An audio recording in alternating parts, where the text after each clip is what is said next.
People of the Purple Butterfly here, otherwise known as People of 7 on Twitter and YouTube, people are elsewhere on the internet. My soaps are located at purplebutterfly-soaps.myshopify.com.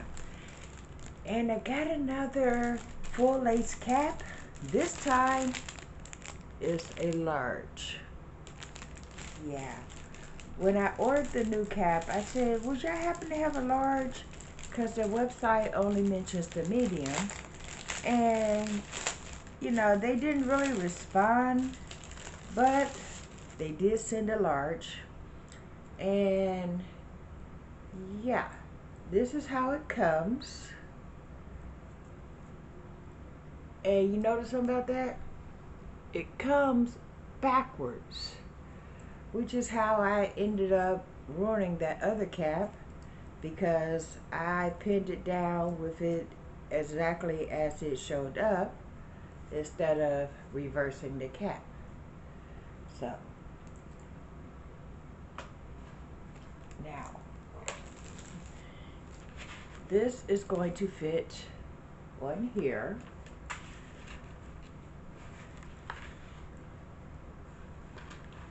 A lot better. Yeah, there we go. Perfect.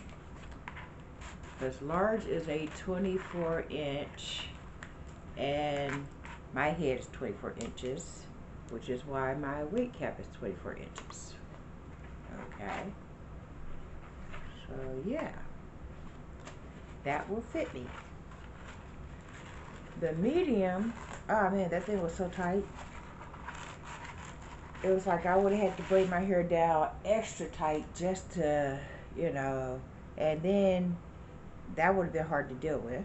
But yeah, so I'm going to go ahead and put this on. Take the glasses off.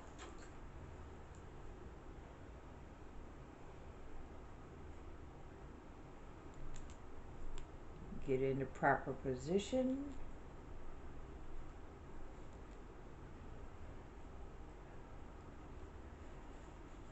But see how nicely that fits me? That's because it is the right size. Yeah, no straining nowhere. And then I'm going to trace out where my hairline is. So that way when I ventilate the cap, I don't have to worry about plucking it later.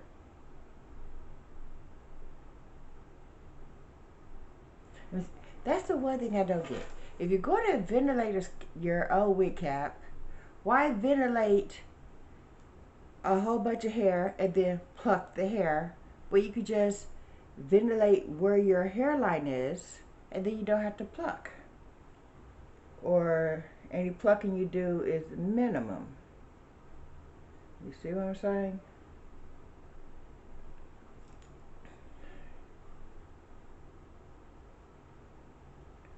But I always trace out my hairline because I have a crooked hairline. I have a widow's peak. I have a natural part that goes right here. I have a part that kind of like is empty here and then comes out here. So yeah, mapping my exact hairline is a good thing for me. And then because I part here, here, and here, that'll be where I leave enough room for a part. And then I may or may not put baby hair in there. I'm just gonna make sure my widow's peak is in there, because that way any wig that I use, I don't have to worry about, you know, at one point in time I actually cut off my widow's peak just so that way I didn't have to worry about it showing up through the wig. And then it occurred to me, why don't I just get a wig that has a widow's peak in it? And that's when I found out you can't find a wig with a widow's peak under normal circumstances. So basically that's when people started plucking their hairline or plucking it to their liking, which may or may not have included a hairline, you know, a widow's peak or whatever. So yeah. And you will notice on this mannequin head, that's my hairline. That's how I literally got it on there. It's like I put a wig cap on that I had mapped out my hairline, and then I just went over it with a magic marker so that way the ink would clean through, so that way it was in the right spots. So yeah. And then all I have to do now, because I already turned it inside out, so that way that the adjusters and all that be on the inside of the wig instead of on the outside, is pin it down.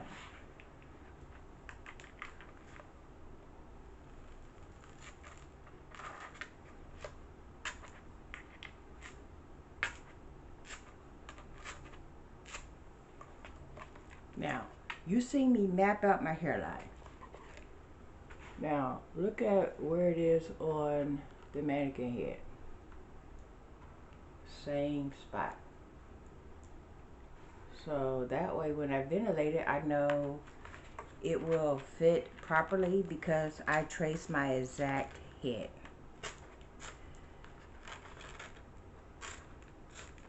No guesswork.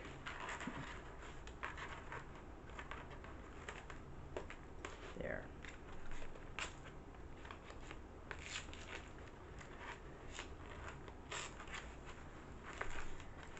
Now the only thing I worry about is the sideburns, and then the rest is pinned down. All I gotta do is grab my hair and start ventilating. Ta-da! So yeah, that's like this one. This is the 22-inch cap, and it fits a little tight on the 22-inch cap. This was the one that I started to ventilate when it got it backwards and ended up with a couple of holes. I'm still going to turn this into a wig. It's just that now this is not priority because I'm going to use the pink hair to do it on the proper sides, and then whatever's left over, I'll, you know, ventilate that and maybe sell it, or put black hair on it and then sell it. But yeah, so when you get the caps full lace or 360 or you know, standard with a closure, always look at the back of it to see where those adjusters are and see if that cap is actually sewed backwards. They actually sell it backwards for display purposes, so that way you can see what you're getting. But if you do not turn that cap around, then just like I did, you will pin it down and start ventilating on it with it in reverse order, and then, you know, there's no way you can, you know, adjust the cap if it's on the outside because you're putting the hair over it. And then if you try to connect it that way, it'll be really obvious that there's a gap because of the adjusters. So you have to just, you know, flip it around to the correct side so that way you don't have to worry about it. That's like, see how smooth that is? Because the adjuster is on the inside, and then I could just literally ventilate all of this, and all of the, like right here, all the stitching is on the outside for a reason. That's going to get covered up by the ventilation, and then the inside will just be smooth as silk, so that way you don't have to worry about anything compromising the comfort of the inside of the wig. So I thought I'd share that. This has been P+7 on Twitter and YouTube, P+ elsewhere on the internet. My soaps, Purple Butterfly Soaps, are located at purplebutterfly-soaps.myshopify.com. Y'all stay blessed. Stick to it. Bye now.